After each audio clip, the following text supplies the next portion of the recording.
جی جناب اسپیکر، میں عبدالسلام صاحب کا مشکور ہوں.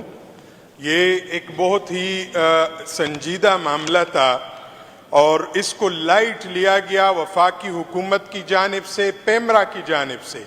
حضور علیہ السلام کی شبیہ نعوذ باللہ دکھائی گئی اور خاکے تو خاکیوں کے بنتے ہیں، حضور جیسا تو رب نے کوئی پیدا نہیں فرمایا. خاکے تو خاکی انسانوں کے بنتے، اللہ کے رسول کا تو کوئی سایہ بھی نہیں تھا. اور حضرت ابو ہریرہ رضی اللہ تعالیٰ عنہ کے وہ تاریخی الفاظ کہ کأن الشمس تجری فی وجہہ، باقی لوگ اپنے محبوب کو چاند اور سورج سے تشبیہ دیتے ہیں، حضرت ابو ہریرہ نے اس سے بڑھ کر بات کی تھی. فرمایا تھا ایسا لگ رہا ہوتا جیسے اللہ کے رسول کے چہرے میں سورج گھوم رہا ہو. یہ خوبصورتی تھی حضور علیہ السلام کی. لیکن اس پہ اس چینل کی جانب سے جب وضاحت دی گئی اور معافی مانگی گئی، کیا اس ترنگ سے کوئی معافی مانگتا ہے؟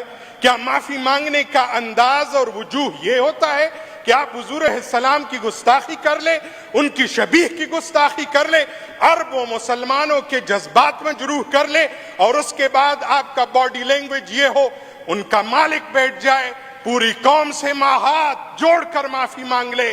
آپ نے مسلمانوں کے جذبات مجروح کیے ہیں.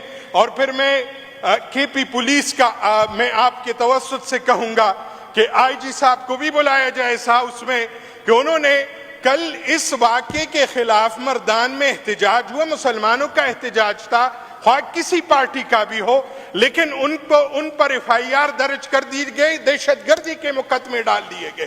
کس بنیاد پر؟ کیا یہ کلمے کے نام پر نہیں بنا؟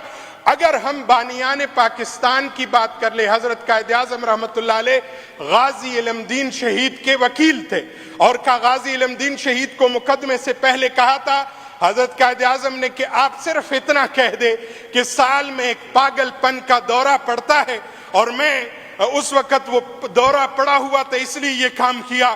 غازی علم الدین شہید کی جب باری آئی عدالت میں تو وہ تاریخی الفاظ ماں کے بیٹے نے کہا تھا کہ ساری زندگی پاگل رہا، لیکن رسول اللہ کی گستاخی جب ہوئی اور اس پر ریئیکشن دکھایا تو اس وقت بالکل ہوش اور حواس میں تھا. یہی انداز ہونا چاہیے تھا، یہی طریقہ ہونا چاہیے تھا. اور جیو نیوز آخر یہ چینل کتنا طاقتور ہے کہ صرف اتنی بڑی بے حرمتی پر جس 15 دن کی سزا معطلی اور لائسنس کی دی جا رہی ہے، مستقل لائسنس معطل کیا جائے اور اس ناسور کا میڈیا کی انڈسٹری سے خاتمہ کیا جائے. یہ ہمارے پورے قوم کی جذبات کی ترجمانی کر رہا ہوں عبدالسلام صاحب نے. اور میں اس حوالے سے ایک مذہبی جماعتوں سے بھی گلہ کرنا چاہتا ہوں اور سیاسی جماعتوں سے بھی گلہ کرنا چاہتا ہوں. قومی اسمبلی کیوں خاموش ہے؟ سینٹ کیوں خاموش ہے؟ ان کے ممبران کیا وہ جو ہمارے اوپر یہودیت کا ٹپا لگاتے تھے، عمران خان صاحب پر لگاتے تھے؟ عمران خان صاحب نے تو اقوام متحدہ تک کہا تھا کہ آپ جب مسلمانوں کے جذبات مجروح کرتے ہیں ہمارے دل دکھتے ہیں. اور ان کے تاریخی الفاظ اقوام متحدہ میں یہی تھے کہ جناب آپ سب سے بڑا درد دل کا درد ہوتا ہے، ہمیں دل کی تکلیف ہوتی ہے جب آپ حضور کی گستاخی کرتے ہیں.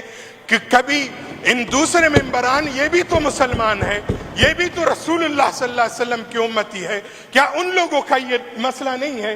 کیا ناموس رسالت اگر ہم پر ٹپا لگتا ہے یہودیت اور نصرانیت کا، کیا ان لوگوں کے اندر بھی غیرت ایمانی ہے کہ حضور علیہ السلام کے متعلق گفتگو ہو اور وہ اس پر ریئیکشن دے؟ ہم اس قرارداد کی یونانیمسلی منظوری پر میں عبدالسلام صاحب کا مشکور ہوں، اور ہماری پارٹی کا یہ واضح موقف ہے، جناب عمران خان صاحب کا یہ واضح موقف ہے، اور اسی پر میں مشکور ہوں جناب اسپیکر اس قرارداد کے اڈاپٹ کرنے پر. بہت شکریہ جناب. بہت شکریہ وزیر قانون صاحب.